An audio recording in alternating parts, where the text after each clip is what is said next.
Good afternoon students, myself Mohit प्रकाश।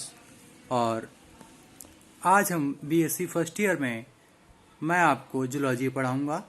इसमें हम unit first में यानी पेपर फर्स्ट के यूनिट फर्स्ट में पहला एनिमल पढ़ रहे थे, फाइलम प्रोटोजोआ में यूग्लिना, जिसमें हमने कल उसके एक्सटर्नल मॉर्फोलॉजी क्लासिफिकेशन और एक्सटर्नल मॉर्फोलॉजी पढ़ ली थी।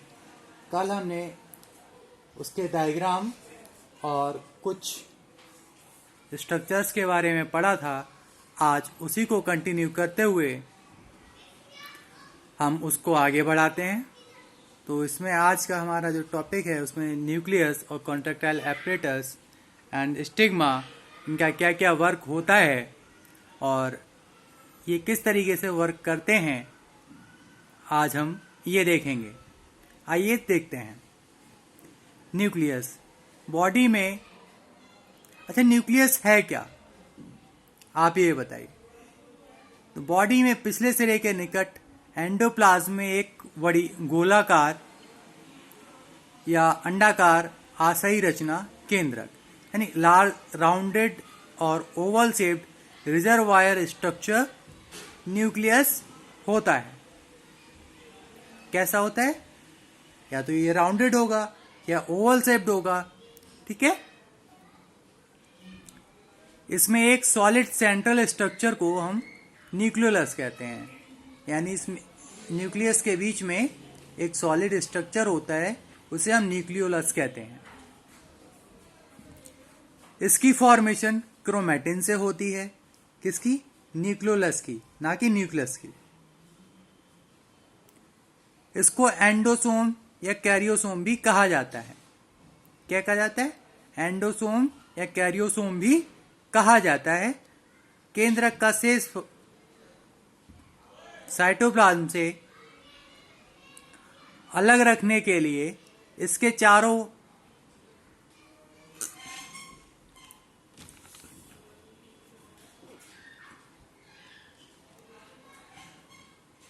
और एक डबल थिन पोरस मेम्ब्रेन होती है, जिसे हम न्यूक्लियर मेम्ब्रेन कहते हैं। इसमें इलेक्ट्रॉनिक माइक्रोस्कोप में देखने पर न्यूक्लियोप्लाज्म में मैनी न्यूक्लियोलस और large number of granular threads of chromosomes दिखाई देते हैं। यानी क्रोमोसोम जो हैं वो ग्रेनुलर धागे के बने हुए होते हैं, वो हमको दिखाई देते हैं। किससे देखने पर? इलेक्ट्रॉन माइक्रोस्कोप से में देखने पर। ओके, अब बात करते हैं हम इसकी कॉन्ट्रैक्टाइल एपरेटस की, यानी ये किसके थ्रू चलता है और जो एक्सक्रीटरी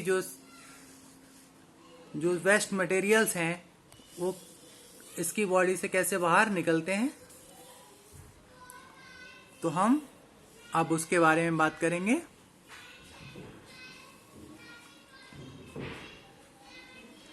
कि कॉन्ट्रैक्टाइल एपरेटस है क्या। पहले तो आप ये बताइए कि कॉन्ट्रैक्टाइल एपरेटस है क्या। कॉन्ट्रैक्टाइल एपरेटस का मतलब है संकुचनशील उपकरण, ठीक है। यानी ये बॉडी को फ्लक्चुएट करता है, जैसे हमारा हार्ट फ्लक्चुएट होता है, वो पूरी बॉडी को हमारे ब्लड पंप करता है। ऐसे ही ये वाटर के साथ आए फूड को, ठीक है, जो अनडाइजेस्टेड फूड है उसको बॉडी से बाहर निकालने का काम करती है।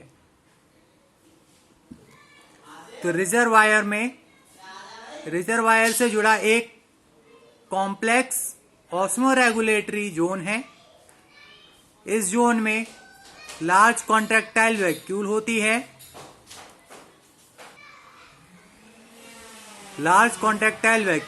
है।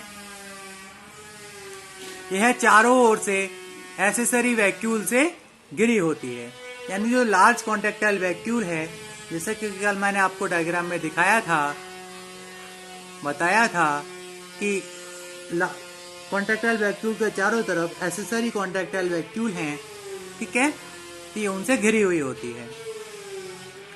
पॉसिबिलिटीज ये हैं कि एसेसरी वैक्यूल्स ही आपस में मिलकर लार्ज वैक्यूल की फॉर्मेशन करती हैं, और यह वैक्यूल्स ऑस्मो रेगुलेशन द्वारा आए वाटर को तथा उपापचय में प्रोड्यूस एक्सक्रीटरी मटेरियल्स को वाटर के साथ रिजर्वायर, साइटोफेरिंग्स और साइटोस्टोम के मार्ग से बाहर निकालने का वर्क करती हैं।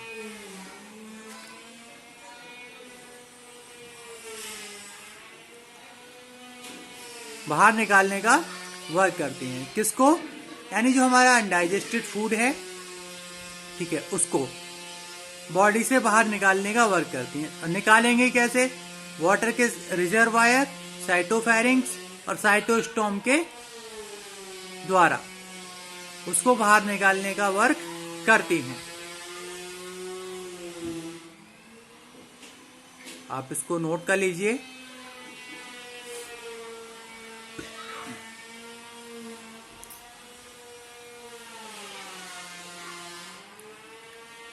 चलिए हम इसके अगले पार्ट स्टिग्मा पे चलते हैं। स्टिग्मा क्या है? स्टिग्मा बताइए क्या है स्टिग्मा और इसका क्या वर्क होता है? कॉन्टेक्टाइल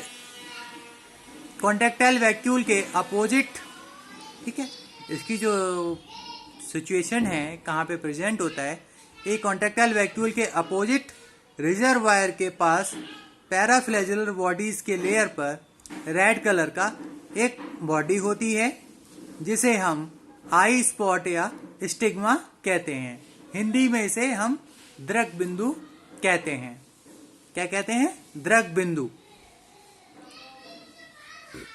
लीडेल 1966 में के अकॉर्डिंग स्टिग्मा लिपिड ड्रॉप्स की प्लेट्स का बना होता है। ईच ड्रॉप में रेड पिगमेंट कैरोटिनॉइड होता है। यानी जो इसकी हर ड्रॉप में जो हमारा रेड पिगमेंट होगा वह कैरोटिनॉइड होता है।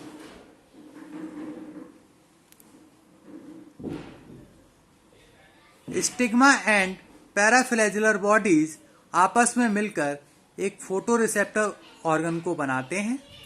किसको बनाते हैं? फोटो रिसेप्टर ऑर्गन को बनाते हैं। इस फोटो रिसेप्टर ऑर्गन का वर्क होता है कि जब ये मूवमेंट कर रहा होता है, ठीक है, उससे प्रकाश को, लाइट को रिसीव करना और इसकी मूवमेंट को कंट्रोल करना, ये स्टिग्मा का वर्क होता है। जब यूग्लिना लाइट की मूवमेंट कर रहा होता है तो उसका फोटो रिसेप्टर ब्राइट हो जाता है। क्या हो जाता है? ब्राइट हो जाता है। और ब्राइट क्यों होता है? क्योंकि उस पर लाइट पड़ती है, इसलिए वो ब्राइट हो जाता है। और जैसे ही उसकी मूवमेंट की डायरेक्शन में चेंज होता है, और जैसे ही मान लीजिए वो किसी मूवमेंट कर रहा है और उसकी मूवमेंट चेंज होती है, ठीक है, उसकी मूवमेंट ऑफ डायरेक्शन चेंज होती है, तो स्टिग्मा में जो पिगमेंट बनता है, ठीक है, उसकी छाया क्या है? फोटो रिसेप्टर पर पड़ती है। मान लीजिए मैं आपको एक उसके एग्जाम्पल के थ्रू समझाता हूं।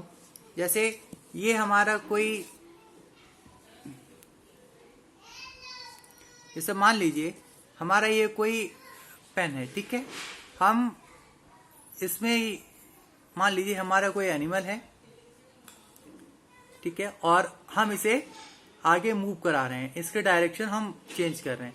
जैसे इसकी डायरेक्शन चेंज होगी तो हमारा जो इसमें पिगमेंट होगा, ठीक है, वो उसकी छाया जो है, परछाई जो है, वो फोटो रिसेप्टर पर पड़ेगी।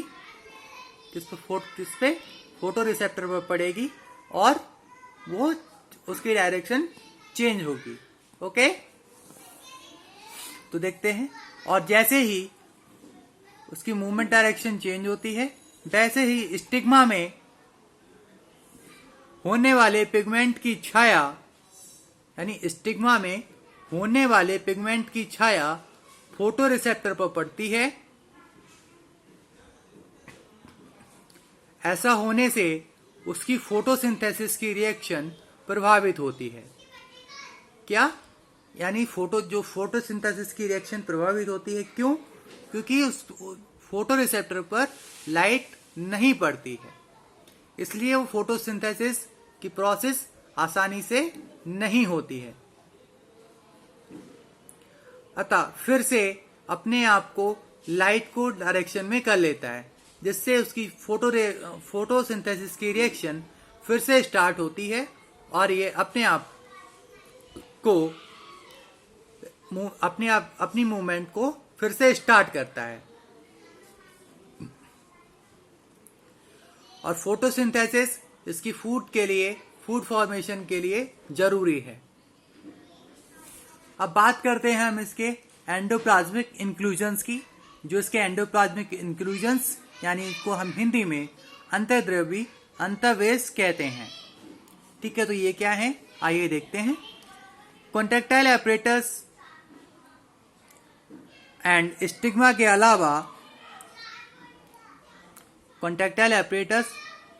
स्टिग्मा के अलावा इसके साइटोप्लाज्म या एंडोप्लाज्म में कुछ और भी एपरेटस होते हैं।